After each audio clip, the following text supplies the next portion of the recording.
오늘 본문은 우리가 너무 잘 아는 말씀이죠. 그렇죠? 너무나 잘 압니다. 주일학교를 나왔으면 더 잘 알죠.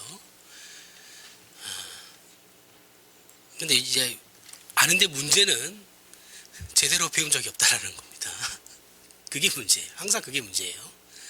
내용은 잘 알아요. 근데 뭐 그렇다고 해서 그게 꼭 나쁘냐? 그것도 아니죠. 그 내용을 아는 것 자체가 지금 우리가 이 내용을 이해하는 데 있어서 분명히 도움이 되는 것은 사실이니까 너무 막 그렇게 하실 필요는 없어요. 지금이라도 알면 되는 겁니다. 자, 오늘 본문에 나오는 열처녀 비유는 신앙생활을 어느 정도 한 신자들이라면 다 아는 내용입니다. 익숙한 내용이에요. 하지만 이 내용은 우리의 생각보다 그렇게 쉽지는 않습니다.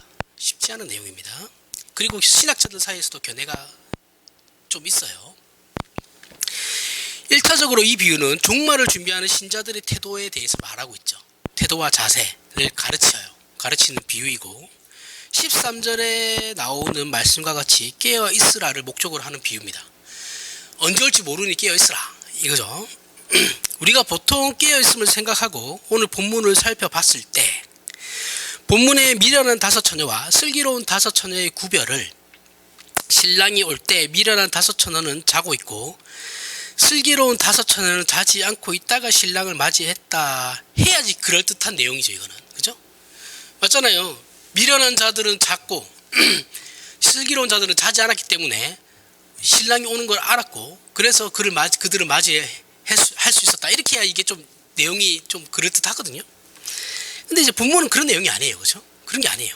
4절에 보면 슬기롭든 미련하든 간에 열처녀는 다 잤어요. 그죠? 신랑이 더디옴으로 다 졸았다 그래요. 졸면서 잤다. 잘세라고 하여 뜻밖에도 미련한 다섯 처녀나 슬기로운 다섯 처녀는 모두 다 자고 있었습니다.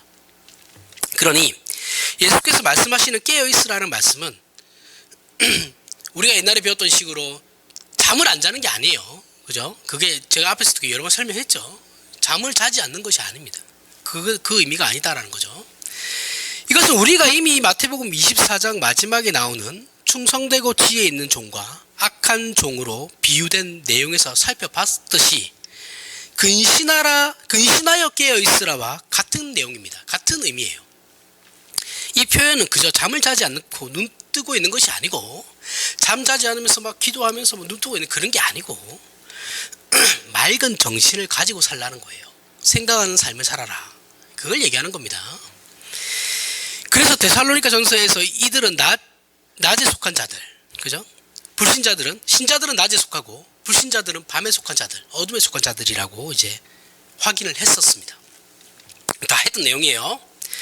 물론 밤에 속있다라는 것은 자고 있고 낮에 속한 것은 깨어 있는 것이에요. 맞아요. 그거는 맞아요. 그래서 이건 비유죠. 하지만 이것은 사람이 생리적으로 한쪽은 눈을 감고 있는 것이고 한쪽은 눈을 뜨고 있는 것이 그걸 말하는 게 아니죠. 그렇죠? 그 사람이 생물학적으로 자고 있느냐 안 자고 있느냐 그걸 얘기하는 게 아니에요. 그런 의미가 아닙니다. 성경을 그렇게 엉터리로 해석하면 안 돼요. 이거는 초등학교도 안 나온 수준이죠. 이렇게 해석하는 거는 진짜 멍청한 겁니다. 이렇게 해석하면 안 돼요. 낮에 속하여 깨어 있다는 말씀은 의식을 가지고 자각하면서 사는 삶을 생각하고 생각이 있고 지식이 있으며 모든 지성을 동원해서 살아가는 삶을 얘기하는 거예요. 반대로 자고 있다는 것은 자고 있는 것으로 상징된 밤에 속한 자들이라는 것은 의식이 없고 무지각하여 생각이 없고 지식이 없으며 무분별하여 무지성으로 아무런 준비를 하지 않고 살아가는 것을 말하는 겁니다. 이렇게 쉬운 걸 그렇게 이상하게 해석하시면 절대 안 됩니다. 따라서 깨어있으라 이 뜻도 단순히 신랑이 오는 그 날짜를 기다리며 그렇게 오는 신랑을 놓치지 않아야 한다는 이런 경계심이나 각성을 말하는 것이 아니죠. 신랑이 언제 올지 모르니까 항상 눈 뜨고 있어요. 오는 걸 지켜보고 있어야 돼. 눈 벌게질 때까지 막. 그게 아니죠. 그렇죠? 그 이유는 이 비유는 예루살렘 멸망과 성전 파괴로 설명되는 기독교 신앙의 본질과 종말을 준비하는 신자가 이스라엘처럼 그렇게 심판의 자리에 서지 않게 하는 것을 목적으로 하는 교훈이기 때문에 그런 겁니다. 그래서 24장에 나오는 마태복음 24장에 나오는 충성되고 지혜 있는 종과 악한 종의 비유를 알면 이 본문은 이 열처녀 비유가 어떤 그 본질을 가르치려는 것인지를 자연스럽게 알 수 있어요. 그러니까 앞에 내용을 이해하면 이 뒤에 내용도 이해할 수 있는 거예요.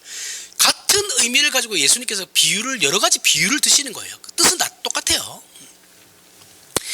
마태복음 24장 50절에서는 생각하지 않은 날, 너희가 생각하지 않은 날, 알지 못하는 시각에 그 종의 주인이 이르러 라고 되어 있고, 본문 25장 13절에서는 그런즉 깨어있으라, 너희는 그 날과 그때를 알지 못하느니라 라고 되어 있어요. 이 두 말씀의 공통점은 둘 다 시간을 맞추는 것이 아니다라는 거죠. 그죠? 자, 24장에도 너희가 알지 못하는 때, 너희가 생각하지도 않았을 때 주인이 올 거다. 25장에서는 너희가 그날과 그때를 알지 못하니까 깨어 있어야 돼, 이렇게 말씀하는 거니까 이거는 시간을 맞추는 게 아니에요. 예수님이 몇 년도 몇 달 며칠에 옵니다, 그게 아니에요. 그죠? 전혀 그런 내용이 아닙니다. 그거하고는 전혀 상관없는 말씀이에요. 미련하든지 슬기롭든지 지혜롭든지 무지하든지 충성되든지 악하든지 간에 이들 모두는 신랑과 주인이 언제 오는지 몰라요. 신자든 불신자든 간에, 지혜가 있는 자든 무식하든 자든 간에 예수님이 언제 오는지는 아무도 몰라요. 내가 대학자인데, 내가 대신학자인데 그 사람도 몰라요. 그 사람이 안다고 하면 그 순간 그 사람은 이단입니다. 모릅니다. 그러니 우리는 종말에 대해 시간을 자꾸 맞추려고 하지 말고, 아무 날 아무 시간에 종말을 맞이해도, 내가 지금 막 화장실에 안에 있는데도 예수님이 오셔도 아무렇지도 않은 그런 삶을 살아야 된다는 거예요. 지금 당장 예수님이 오신다고 해도 내 상태가 어떤 수준에 머물러 있어야 되고, 어떤 준비의 상태가 되어 있어야 되고, 어떤 상태에 이르러 있어야 된다는 말씀이에요.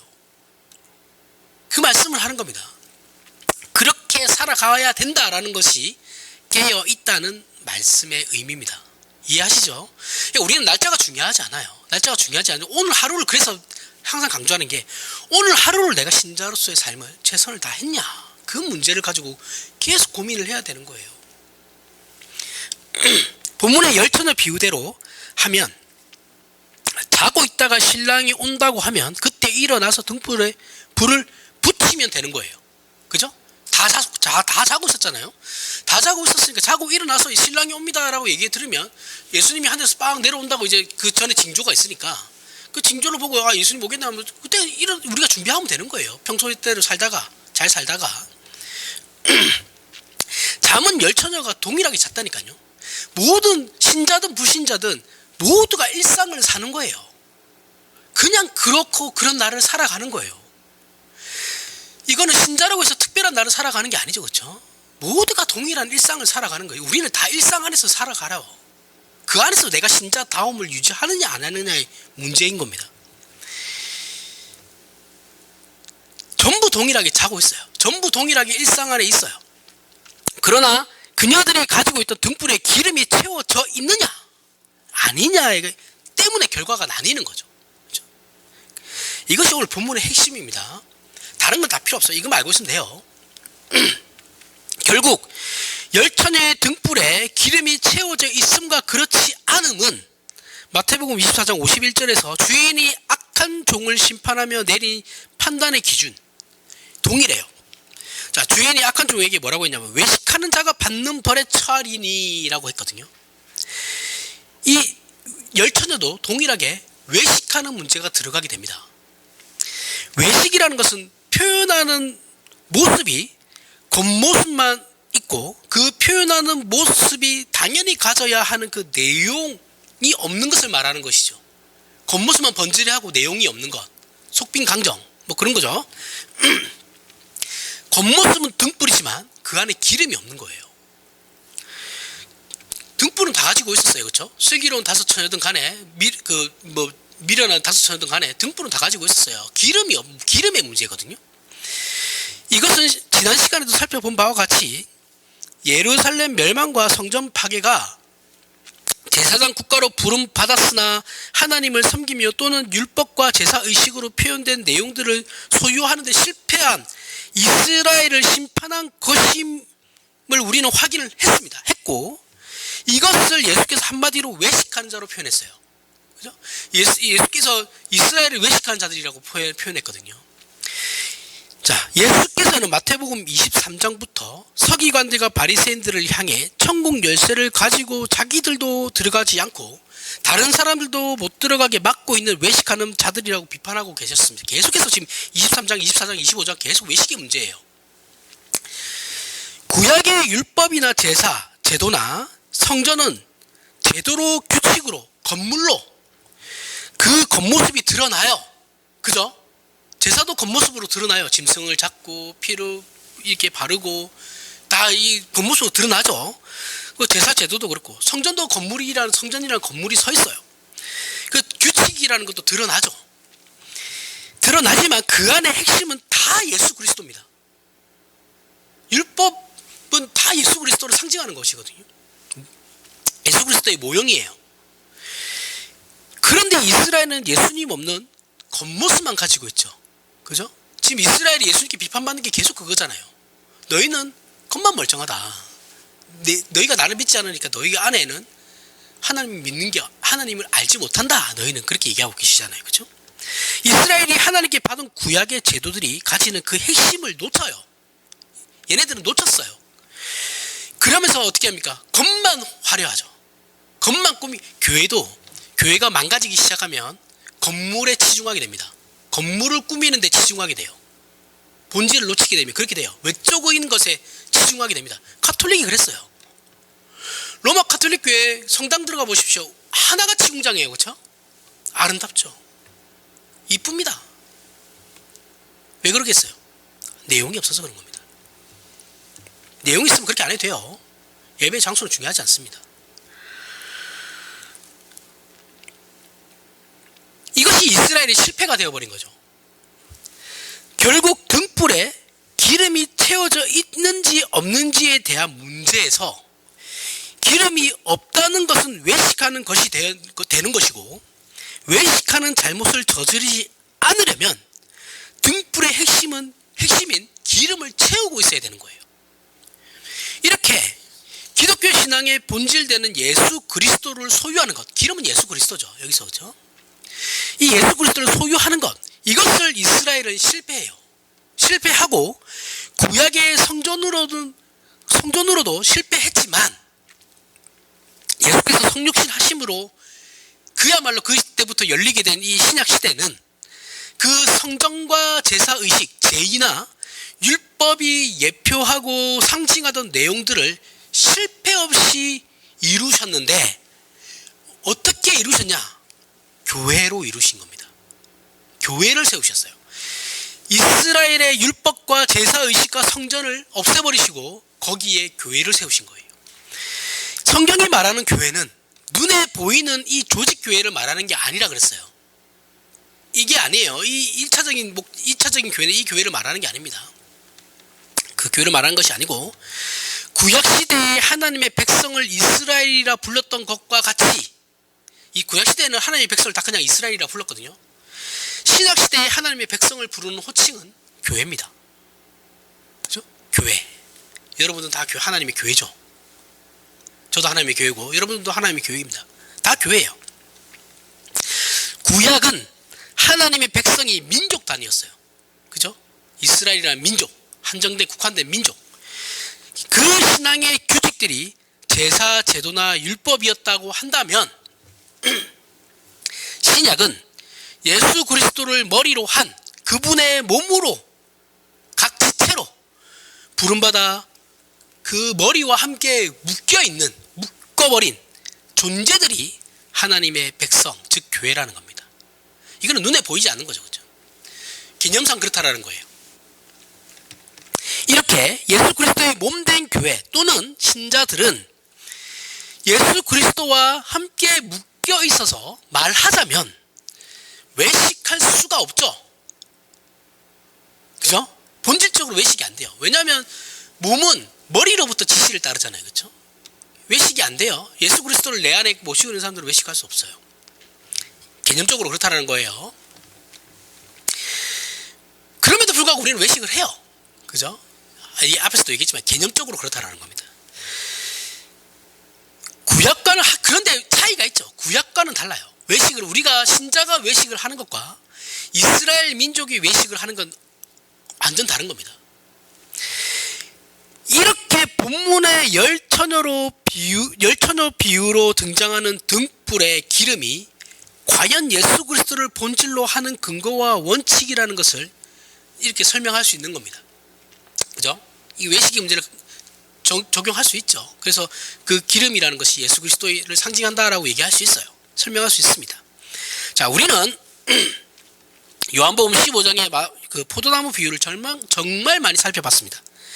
열매는 그 가지에 열리지만 그 열매는 가지가 열리게 하는 것이 아니죠. 나무가 열리게 하는 겁니다. 그렇죠? 나무가 가지의 열매를 맺게 만들어요. 그러니까 가지는 포도나무에 붙어있는 한 포도나무인 것이죠. 그죠? 가지를 떼다가 포도나무에 젖붙이기 하잖아요. 그죠? 젖붙이면 그 가지는 포도나무의 하나가 되는 거죠. 그죠?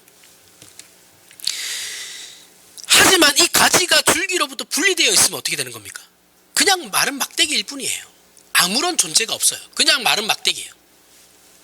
그래서 어떻게 됩니까? 사람이 내 안에 거하지 아니하면 가지처럼 밖에 버려져 마르나니 사람들이 그것을 뭐하다가 불태우죠. 불멍하고 있는 겁니다. 이렇게 그 앞에서. 이게 요한복음 15장 6절에 나온 말씀입니다. 자, 이 포도나무 비유에서 우리에게 교훈하는 것은 말라 비틀어진 가지가 되느냐 나무가 되느냐의 싸움을 말하는 거예요. 이것이 오늘 본문의 열처녀 비유와 동일합니다. 등불에 기름이 없으면 불을 붙일 수가 없어요. 포도나무 가지가 나무에 붙어있지 않으면 열매를 결실하지 못합니다. 이 포도나무 열매는 다 나무로부터 결실하는 것이고 등불은 기름으로부터 연료를 공급받는 겁니다. 그죠? 이것이 일관된 성경의 가르침이라는 거예요. 로마서 8장에서 이런 신자의 본질을 잘 설명하는 내용이 나옵니다. 8장 9절에서부터 11절에 만일 너희 속에 하나님의 영이 거하시면 너희가 육신에 있지 아니하고 영에 있나니 누구든지 그리스도의 영이 없으면 그리스도의 사람이 아니라 또 그리스도께서 너희 안에 계시면 몸은 죄로 말미암아 죽은 것이나 영은 의로 말미암아 살아있는 것이니라. 예수를 죽은 자 가운데서 살리신 이의 영이 너희 안에 거하시면 그리스도 예수를 죽은 자 가운데서 살리신 이가 너희 안에 거하시는 그 영으로 말미암아 너희 죽을 몸도 살리시리라. 사람이 예수를 믿으면 성령 하나님께서 그 안에 거하신다라는 말씀이에요. 따라서 그 사람 안에 성령 하나님이 없으면 일단은 신자는 아니죠. 그렇죠? 구원받은 사람은 아닙니다. 왜냐하면 예수를 믿으면 성령 하나님이 거하시게 돼 있거든요. 그런데 우리가 다른 사람 안에 성령 하나님이 계신지 안 계신지를 우리 눈으로 확인할 수는 없어요. 알 수 없어요. 우리는 그가 스스로 그래서 우리는 그가 스스로 그의 입으로 하는 그 신앙 고백을 통해서 그 사람의 신앙은 확인할 수밖에 없죠. 되게 제한적이죠. 그렇죠? 그래서 교회 앞에서 세례받을 때 맹세를 서약을 하는 겁니다. 그래서 우리는 그걸 또 교회는 믿어주는 거예요. 네가 그렇게 얘기하니까 일단은 믿어주는 게 아니라 믿어줄게 이렇게 되는 거예요. 하지만 우리는 몰라요. 진짜 그 사람이 예수를 믿는지 안 믿는지는. 하지만 바울의 설명은 이렇게 우리는 제한적일 수밖에 없지만 바울의 설명은 예수를 믿는 신자의 존재는 이중적이다라고 얘기하고 있습니다. 우리라는 존재는 우리이면서 동시에 예수 안에 있는 우리라는 존재예요. 나라는 개인이 있지만 사실은 우리는 예수 그리스도를 머리로 한 각 지체로 하나의 공동체라는 것이죠. 그렇죠? 그 안에 나라는 개인이 또 존재하는 거예요. 이것이 포도나무 비유와 같아요. 우리는 가지예요. 그죠? 그러나 이 가지가 포도나무에 붙으면 포도나무인 것이죠. 물론 포도나무의 줄기는 아니고 포도나무의 그냥 가지일 뿐이에요. 젖붙임을 당했지만 포도나무이지만 그렇다고 이 가지를 줄기라고 하진 않아요. 그죠? 가지예요. 가지지만 포도나무의 가지인 것이죠. 하지만 분리되면 어떻게 돼요? 그냥 마른 막대기라 그랬죠. 그렇죠? 그래서 불신자들은 그냥 마른 가지일 뿐입니다. 막대기예요. 우리 신자들은 포도나무의 가지지만 포도나무인 셈이죠. 그죠? 셈이고, 우리가 교회로 부름받은 신자이지만 우리는 이렇게 생각했을 때, 우리가 교회로 부름받았다는 걸 생각했을 때, 우리가 교회로 부름받은 신자이면서 인지만 우리는 예수님은 아니에요. 그죠? 동일한 거죠. 가지가 나무에 붙어있지만 줄기가 될 수는 없어요. 그죠? 가지는 가지예요. 우리가 예수님께 하나님으로부터 부름받아서 교회로 부름받았지만 우리는 우리일 뿐이지 예수님은 아니에요. 예수님도 우리가 될 수 없죠. 그죠? 하지만 우리를 합쳐서 뭐라고 부릅니까? 교회라고 합니다. 이게 교회 정의예요. 포도나무에 붙어 있는 것과 동일한 겁니다. 예수 그리스도를 머리로 한 우리는 예수 그리스도께 붙어 있는 거거든요. 묶여 있어요.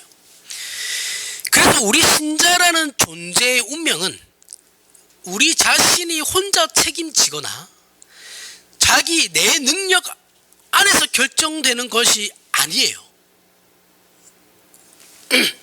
아니고 신자가 붙어있는 예수 그리스도의 운명과, 잘 생각해 보십시오. 내가 예수 그리스도와 붙어 있어요. 그러면 내 운명은 예수 그리스도의 운명이 되는 거죠. 그렇죠? 그리고 예수 그리스도의 운명은 나의 운명이 되는 거예요. 같은 운명을 가지게 되는 겁니다. 예수 그리스도의 그 운명과 그분의 영향과 그 모든 것을 우리가 어떻게 합니까? 공유하는 것이죠. 그죠? 공유할 수 있어요. 공유하는 겁니다. 이것이 신자의 위치이고 운명이라는 거예요. 그래서 실패하지 않는다라는 거예요. 신자의 운명은 절대 실패하지 않는다는 것이 왜 그러냐? 나를 의지하는 것이 아니고 예수 그리스도와 내가 운명 공동체로 묶여있기 때문에 실패할 수가 없다라는 거예요.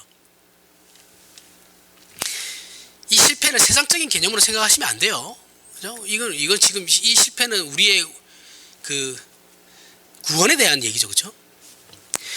또한 구원이 실패하지 않는다라는 거예요. 그리고 하나님께서 우리를 그 성화로 인도해 가시는 그 견인하시는 그걸 실패하지 않는다라는 겁니다. 절대 실패하지 않아요. 이것은. 또한 이것이 신자로서 알아야 하는 종말을 준비하는 자기 인식이고 자세입니다. 우리는 이 생각을 가지고 이 종말의 시대를 살아야 되는 거예요. 이렇게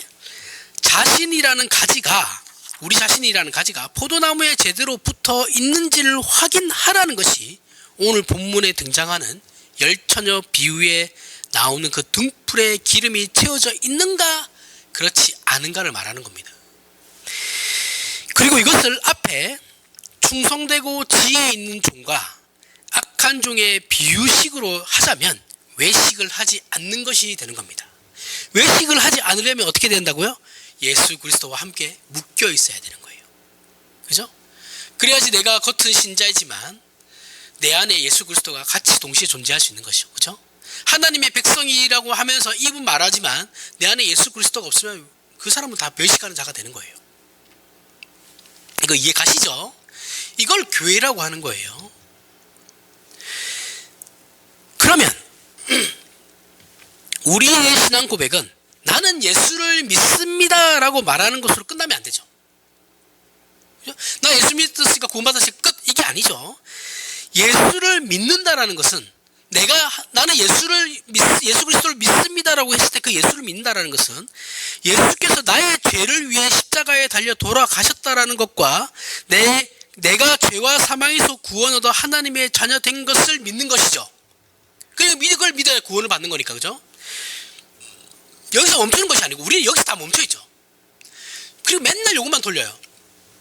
근데 이게 아니고 그 다음이 있다라는 거죠. 신자에게는. 이거는 시작인 것이고 우리는 맨날 그 출발선에서만 맨날 있어요. 그게 아니고 출발을 해야죠. 그죠? 그 다음 한 걸음 더 나아가서 예수께서 우리 신자들을 구원하셨을 뿐만 아니라 당신님과 함께 묶여 있으셨다라는 겁니다. 묶여 있다라는 것을 알아야 돼요. 우리는 이것을 나는 예수를 믿습니다라는 신앙 고백의 내용 속에 함께 가지고 있어야 되는 거예요. 예수 그리스도와 묶여 있는 사람이 삶을 개차반으로 살 수는 없어요. 그죠? 그럼 그 사람은 외식하는 사람이죠.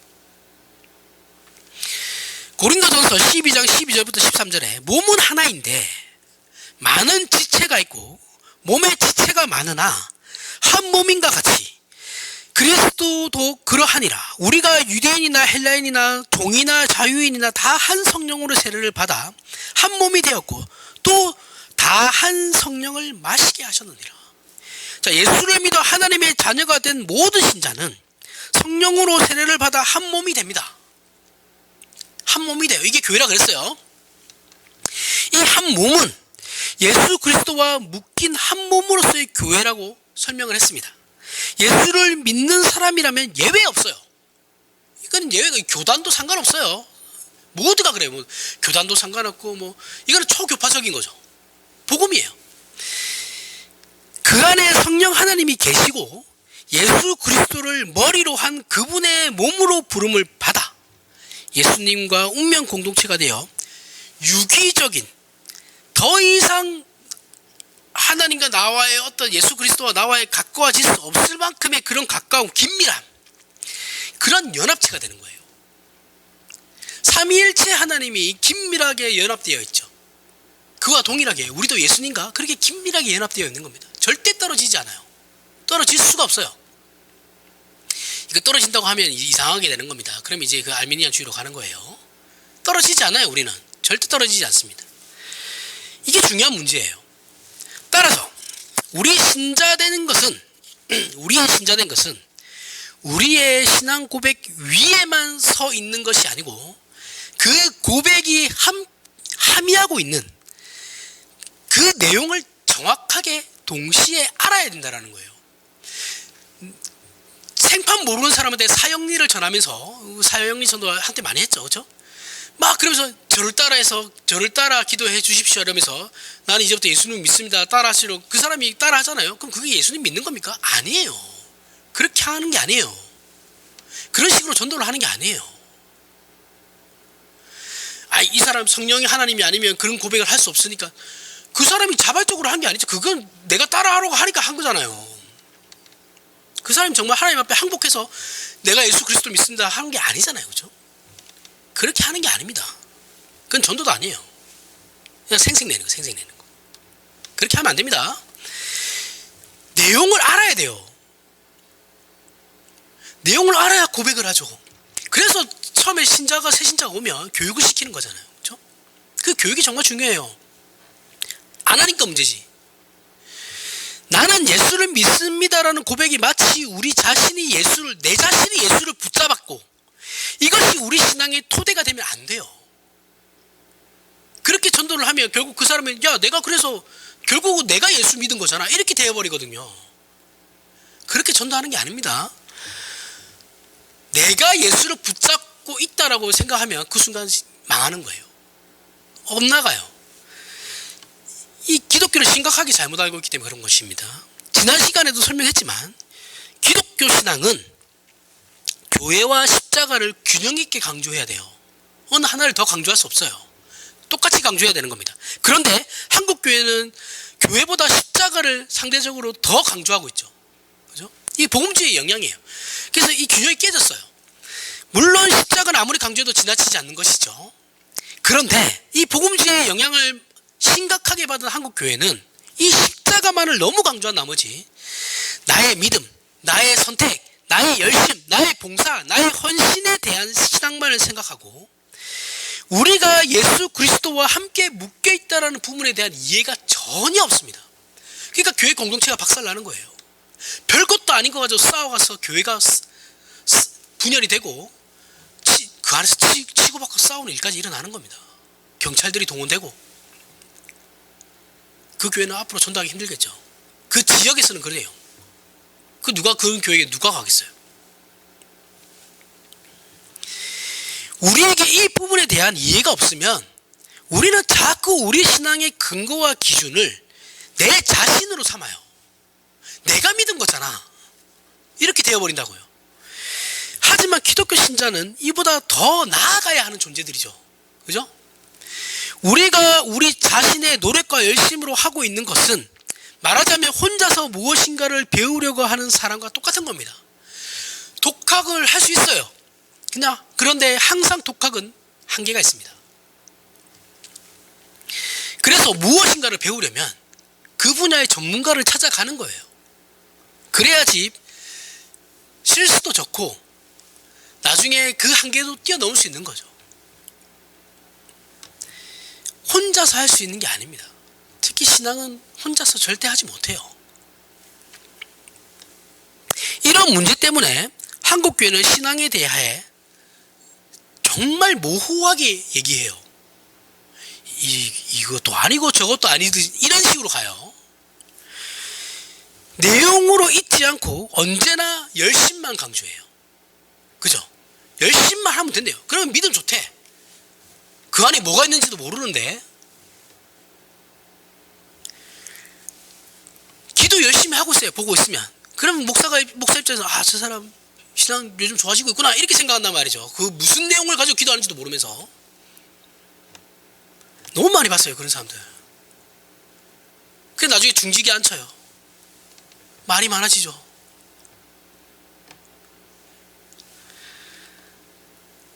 알고 봤더니 아니더라. 목사가 그 정도도 분별 못하면 그 사람 목사 그만둬야 됩니다.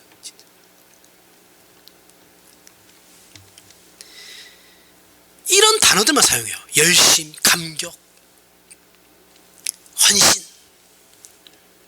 내용은 필요 없어요. 몸으로 열심히 때우면 돼요. 그 열심이나 감격이 무엇을 목표로 하는가? 그 사람이 어느 과정까지 올라가 있는가? 그 눈구멍을 확인할 수 있는 내용이 하나도 없어요. 본인이 모르면 목사라도 가르쳐 줘야죠. 목사도 몰라요. 관심도 없어요. 교인들한테 솔직하게. 그래서 신앙생활을 3일 한 사람이나 3년 한 사람이나 30년 한 사람이나 한국 교회 안에서는 아무런 차이가 없습니다. 뭐 봤어요? 없어요. 똑같이 화내고 똑같이 조그만 거 가지고 욱하고 똑같이 싸우고 삐지고 김장할 때 김치 날라가고 그래요. 똑같습니다. 이거는 뭐 권사든 집사든 뭐 편먹고 싸워요. 맨날. 거기에 장로까지 합세하죠. 엉망진창이에요. 그렇게 되는 겁니다. 내용이 없으니까. 이해를 못하니까. 교회가 무엇인지를 모르니까. 맨날 그 쓸데없는 거 가지고 싸우고 있어요. 싸울 수는 있죠. 늘 얘기하지만 그 뒤가 중요한데 그 뒤가 없죠. 문제는. 한쪽은 안 나올 때까지 싸우니까. 한쪽이. 열심만 따지면 오히려 교회에 나온 지 얼마 안 된 사람들이 최고죠. 이 사람들이 예수님을 따라갈 수 없습니다. 정말 빡세게 하거든요. 오래되는 사람일수록 시큰둥하죠. 오히려.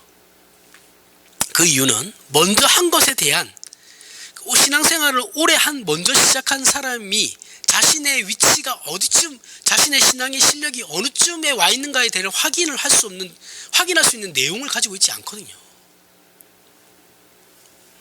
내가 얼마만큼 왔고 얼마만큼의 실력이 쌓여가 있나 이걸 확인할 수 없으니까 구별이 안 되는 겁니다. 에베소서 4장 13절부터 16절에 우리가 다 하나님의 아들을 믿는 것과 아는 일이 하나가 되어 온전한 사람을 이루어 그리스도의 장성한 분량이 충만한 데까지 이르리니 이는 우리가 이제부터 어린아이가 되지 아니하여 하나님의 사람의 속임수와 간사한 유혹에 빠져 온갖 교훈의 풍조에 밀려 요동하지 않게 하려 함이라. 오직 사랑 안에서 참된 것을 하여 범사에 그에게까지 자랄지라. 그는 머리니 곧 그리스도라. 그에게서 온몸이 각 마디를 통하여 도움을 받음으로 연결되고 결합되어 각 지체의 분량대로 역사하여 그 몸을 자라게 하며 사랑 안에서 스스로 세우느니라. 이게 교회입니다. 교회론이에요. 바울이 얘기하는 성경이 얘기하는 교회론입니다. 십자가로 구원한 죄와 사망에서 꺼낸 신자들은 그리스도의 몸으로 보내어집니다. 어떤 사람은 팔이 되고 어떤 사람은 발이 되고 어떤 사람은 손가락이 되고 어떤 사람은 콧구멍이 되고 콧구멍은 안 되죠. 머리니까. 그 손마디가 되고 어떤 사람은 폐가 되고 심장이 되고 뭐 이렇게 막 나뉘는 거예요. 이 말은 그리스도께서 모든 복된 것과 거룩한 것의 공급원이 되신다는 거죠. 그죠? 정확하게 포도나무와 그 가지와 일치하는 겁니다. 예수 그리스도께서 지식으로, 목표로, 내용으로, 실력으로, 자라남으로, 품격으로 그렇게 우리에게 공급하면 그렇게 우리를 훈련시키시고 계시는 거예요. 이것이 바로 외식하지 않는 겁니다. 외식하지 않으려면 이 교회에 대한 개념을 정확하게 알고 있어야 돼요. 모르는데 어떻게 외식인지 아닌지를 알겠어요. 물론 딴 사람들은 판단할 수 없죠. 자기 스스로가 판단해야죠. 예수 그리스도로부터 받는 영생에 속한 진리와 그 모든 복됨이 우리에게 충분한 교류가 이루어지지 않으면 그것은 마치 기름 없는 등불과 같은 것이죠. 겉모습만 있고 내용은 없는 외식함이라는 겁니다. 이게 외식이에요. 우리의 신앙을 돌아보시길 바랍니다. 우리의 신앙은 전부 우리의 감격과 우리의 열심을 촉구하고 그렇게 존재하면서 기다리고 있지. 예수께서 우리의 머리가 되셔서 우리를 붙잡고 계시고 말씀하고 계시며 명령하고 계신다는 것에 우리는 아무런 별다른 생각도 없고 감격도 없습니다. 그러니까 교회가 요만요만해진 거예요. 한국 교회가. 이게 한국 교회의 잘못된 습관이죠. 우리는 한 건에서 보란듯이 뒤를 위하여 무엇을 하려고 하는데 그 대표적인 것이 선교잖아요. 저희 어렸을 때 이게 선교가 유행했거든요. 교회도 유행을 타요. 시대마다. 우리 어렸을 때는 선교가 유행했고 조금 더 자라니까 찬양 집회가 하더라고요. 지금은 뭐가 유행인지 모르겠어요. 지금은 저도 다른 교회를 안 나가서 뭔지 모르겠는데 지금은 교회를 안 나오는 게 문제죠. 사람들이.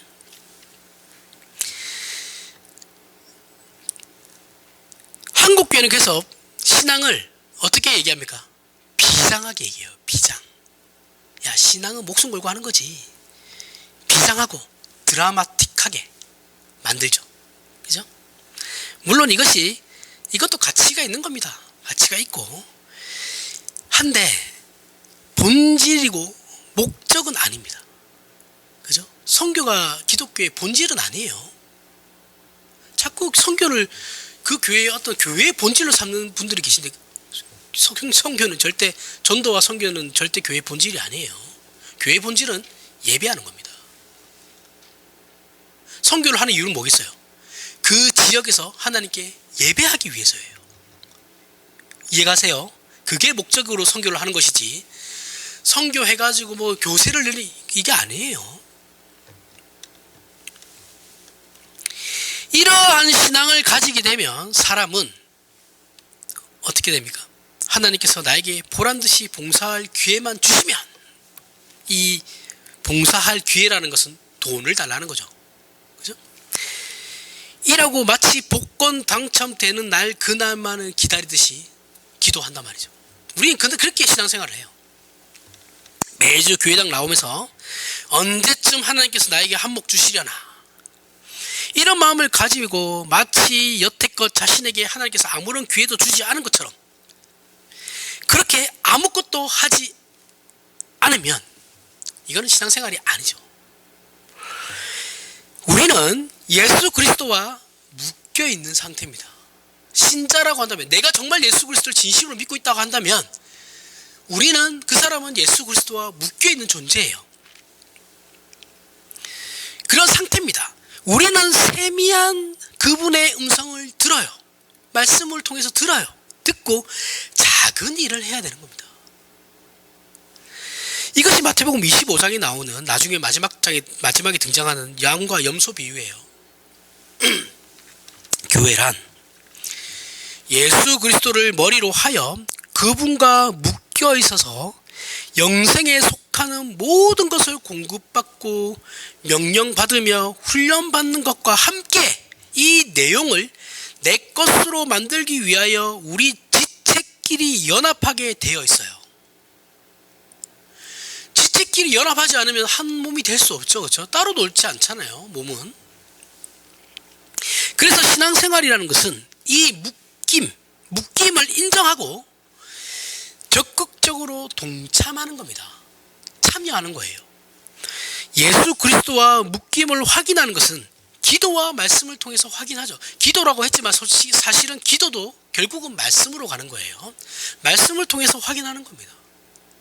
그러면 그 공급받는 것을 내 것이 되게 하는 훈련은 어떻게 해야 됩니까? 우리끼리 해야죠.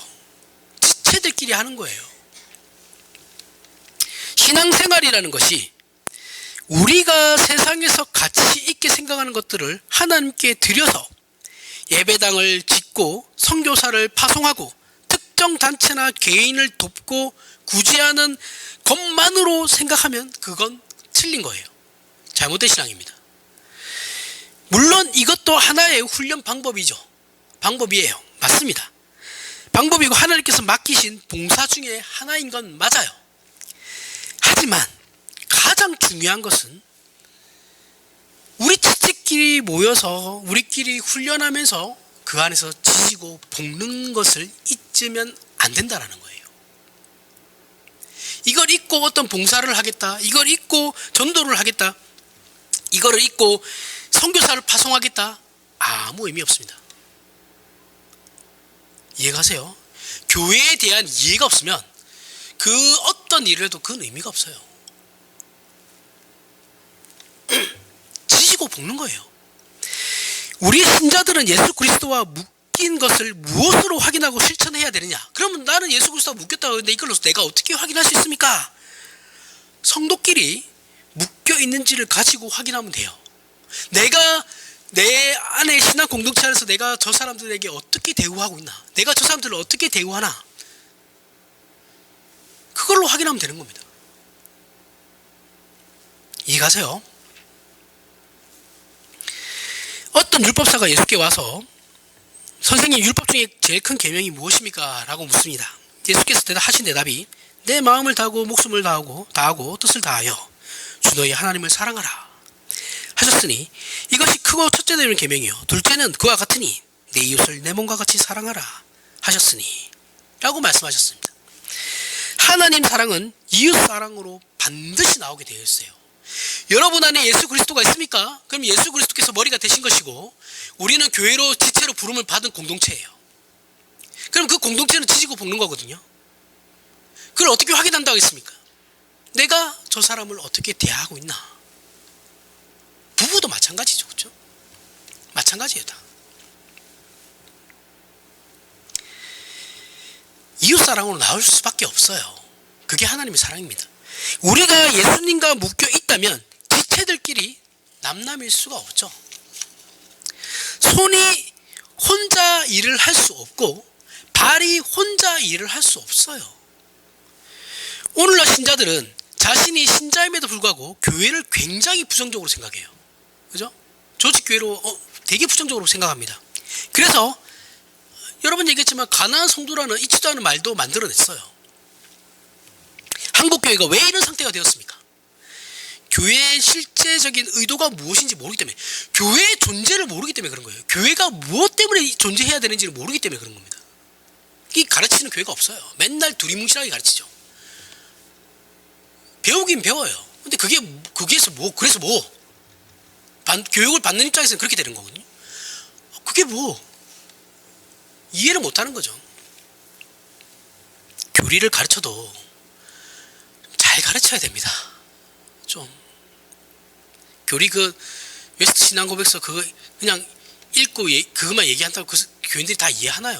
그걸 어떻게 이해해요? 잘 설명을 해야죠. 그럼 목사가 공부를 많이 해야 됩니다. 공부 안 하고 어떻게 가르쳐요? 가르치는 자가 공부를 안 하면 대반에 티가 나는데 그걸 본인만 모르죠. 본인만.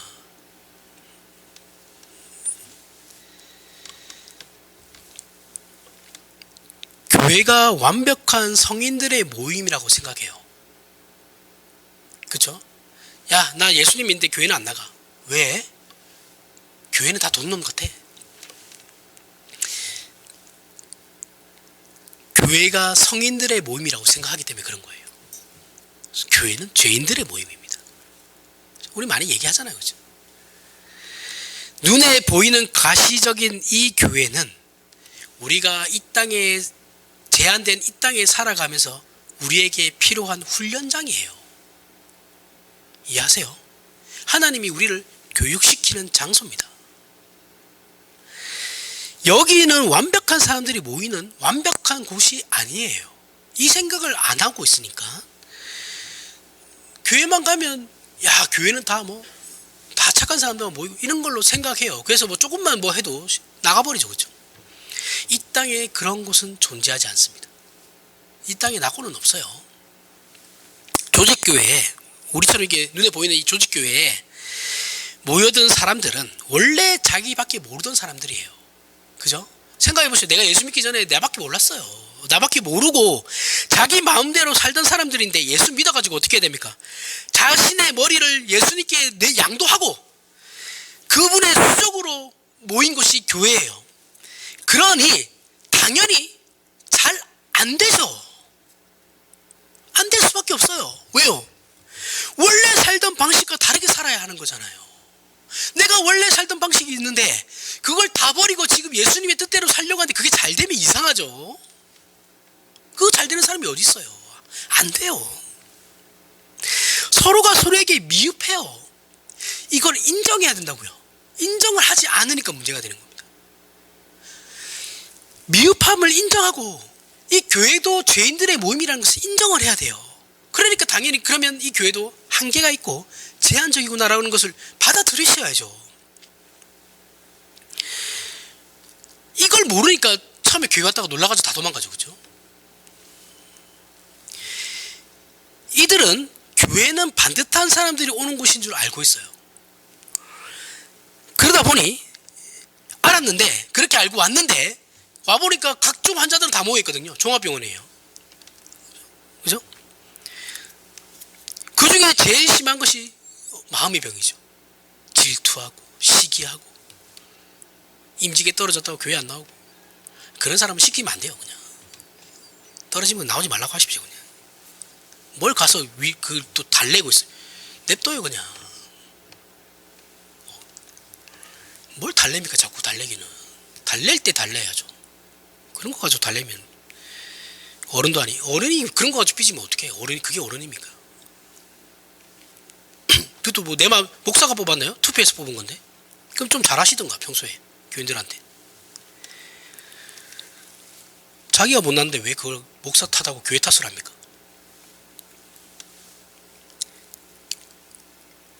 기존의 신자들도 마찬가지죠. 그렇죠? 신자들 간에 신앙적인 표현과 모양은 있는데 내 자신을 숨길 줄을 몰라요. 그 숨길 수 있는 실력조차 없어요. 딱 보면 그 사람이 어떤 사람인지 금방 파악할 수 있죠. 교회 오면. 그러니 헌금만 내고 예배당은 안 나오게 되는 겁니다. 꼴 보기 싫은 거죠. 그런 사람들이. 그런데 그렇게 도망가면 끝납니까? 아니죠. 그렇죠? 아씨 내 눈에만 안 보이면 돼 하고 예배 안 나오면 그걸로 끝나요? 아니죠.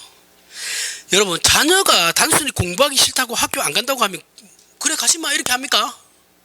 죽여야죠. 그럴 때는 학교 가서 죽어라. 저희 어머니가 저한테 아파 죽겠는데 열이 나서 죽겠는데 엄마 오늘 학교 못 갈 것 같은데 학교 가서 죽으면 돼. 학교 가. 진짜 갔습니다. 그래서 죽을 뻔했어요. 죽진 않더라고요. 근데 또 몸은 또 건강해가지고 쓰러지지도 않아요. 참 군대에서도 그랬어요. 아파 죽겠는데 쓰러지지는 않더라고요. 한 번 쓰러졌습니다. 그래서 이게 너무 건강해도 탈인 거예요. 안 통해요. 아프다고 하는데 얼굴은 멀쩡하니까 멀쩡해 보이니까. 그런 부모는 없습니다. 그렇죠? 그 부모가 이상한 거죠. 꾀병인 거 다 아는데 요즘은 그럴 수도 있겠습니다. 우리 시대랑 또 다르니까. 분명히 그 교회 교인인데 교회당에 나오진 않아요. 예배에 참석하지 않습니다. 당연히 교회 일에는 참여하지 않죠. 그죠? 그러면서 그래도 나는 할 일 다 합니다. 무슨 할 일 다 해요? 헌금은 온라인으로 보내니까. 헌금은 계좌이체로 보내고 있으니까 자기 할 책임은 다 하고 있다고 생각하는 겁니다. 헌금을 내는 행위는 그거 자체로 귀한 겁니다. 그게 얼마가 됐든 간에 자신이 가진 물질을 나눈다는 것은 쉬운 일은 아니죠. 하지만 이런 건 가장 중요하고 핵심적인 것을 빼먹는 것에 불과한 거예요. 신자가 교회에서 가장 중요한 것은 예배에 참석하는 거예요. 교회가 존재하는 이유가 뭡니까? 신자들이 함께 예배하기 위해서예요. 그죠? 그러면 그 예배에 참석하지 않는 신자가 어떻게 신자이겠어요? 말이 안 되죠. 그죠? 교회 일에 참여해야죠. 자기 마음에 안 들어도 참여를 해야 됩니다. 그리고 그 안에서 서로 지지고 볶고 속상해하며 시험받고 하는 겁니다. 그래야 그 교회 구성원들이 성경이 가르치는 내용들을 자신들의 것으로 만들어낼 수 있는 그 유일한 길을 가게 되는 거예요. 그러면 그 교회는 당연히 성장하겠죠. 성숙하겠죠. 좋은 교회가 될 수 있습니다. 제가 여러 번 얘기하지만 세상에 좋은 교회는 없어요. 그죠? 좋은 신자만 있을 뿐이죠. 좋은 신자들이 모이면 좋은 교회가 되는 겁니다. 신자들이 좋아지면 좋은 교회가 되는 거예요. 건물이 번쩍번쩍하다고 좋은 교회가 아니죠. 그죠? 그거 다 빚이에요. 여러분들 헌금으로 들어가는 거예요. 그런 게 아니죠. 그죠? 좋은 교회는 좋은 신자가 있는 교회가 좋은 교회인 겁니다. 교회는 하나님께서 우리에게 작정하시고 예정하신 그 영광의 완성을 위한 과정입니다. 과정이고 제도입니다. 하나님의 지혜이시고 능력이에요. 이것을 우리는 놓치고 있어요. 그리고 언제나 예수 그리스도와 연결되어 있으므로 우리가 그분으로부터 전달받는 감각과 방향과 인도하심에 대하여 늘 예민하고 정확해야 하며 이것이 우리의 이웃과 같은 지체들에게서도 쏟아져 나와 나에게서 쏟아져 나오듯이 내 옆에 지체들에게도 함께 쏟아져 나오는 현실로 우리가 하루하루를 이어져 살아가고 있는 겁니다. 우리가 불가시적인 교회, 눈에 보이지 않는 교회의 신자이고 눈에 보이는 가시적 교회의 정회원이면서 세례교회는 다 정회원이죠. 정회원이면서 이런 일을 하지 않고 있다면 결국 언젠가 폼 잡을 날만을 기다리며 뜬구름 잡는 왜곡된 신앙을 추구하게 되는 겁니다. 언젠가 폼 잡는 날만을 위하여 지금 신앙생활을 하지 않고 보내는 오늘이 결국 오늘 본문에 나오는 기름을 준비하지 않은 미련한 다섯 처녀와 동일한 것입니다. 이해가 가세요? 오늘을 살아야죠. 예수께서 다시 오시는 날은 하나님 나라의 극치이고 하나님의 자녀이자 백성인 우리가 극치에 이른 영원한 나라에 입장하는 날이면서 동시에 그 나라의 삶의 시작인 것입니다.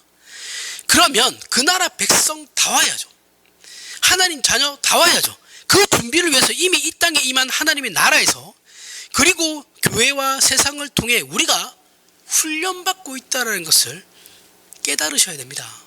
기독교 신자는 종말의 날짜를 기다리는 존재들이 아니에요.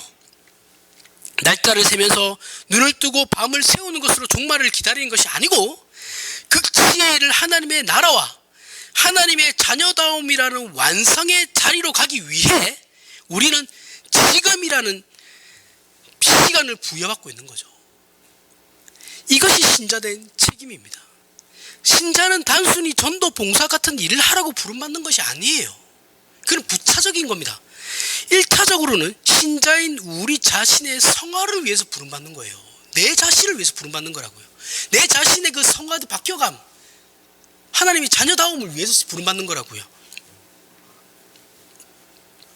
값없이 은혜를 받았는데 내가 무엇으로 주님께 바칠까 이런 생각하지 말라니까요. 값없이 학교에 입학했으면 일을 하는 것이 아니라 공부를 해야죠. 값없이 구원시켜가지고 학교 교회라 보내놨더니 공부를 하라고 맨날 일만 해. 그러면 부모 속은 터지는 거죠. 속상해서. 제발 돌아다니면서 쓸데없는 짓 하시지 말고 공부를 하세요. 공부. 값없이 구원을 받았다는 것을 알면 예수 그리스도를 머리로 한 그의 몸으로 자라나야 할 것 아니겠습니까? 이것이 신작이 제일 중요한 문제예요. 다른 것보다 가장 우선하는 겁니다. 그리스도의 장성한 분량이 충만한 데까지 자라는 것이 성경이 우리에게 목표하는 것이고 신자가 종말을 준비하는 자세이며 우리의 신자에게 지금 허락된 오늘이라는 날, 이 날의 복됨입니다. 이럴 때 비로소 우리는 참다운 신자의 생애를 맛볼 수 있고 우리 자신이 그리스도를 닮아가며 쌓아가는 것을 우리 눈으로 확인할 수 있어요. 그 눈금을 우리가 확인할 수 있다고요. 이 진정한 신자의 싸움을 빼앗기지 말고 외면하지도 마시고 미련하게 다른 것으로 핑계대지도 마시면서 핑계대지도 않는 그런 저와 여러분이 내 신자된 인생이 되길 바랍니다. 기도하겠습니다. 하나님 아버지, 은혜를 감사합니다. 하나님께서 우리를 그리스도 예수 안에서 구원하시고 자녀 삼으셨으며 또한 그리스도 예수 안에서 완성하시고 영광의 자리에 세우심을 믿습니다. 이 믿음 위에 서서 충성하는 저희가 되게 하시고 기름을 채운 등불을 든 슬기로운 다섯처녀처럼 주 안에서 뿌리는 받고 참된 포도나무의 가지가 되어 하나님께서 인정하시는 인생을 살고 그 결국을 보며 그 운명을 지켜나가는 충성과 승리를 부여받고 그것을 자랑하는 우리의 삶이 되게 하여 주시옵소서. 예수님 이름으로 기도합니다. 아멘.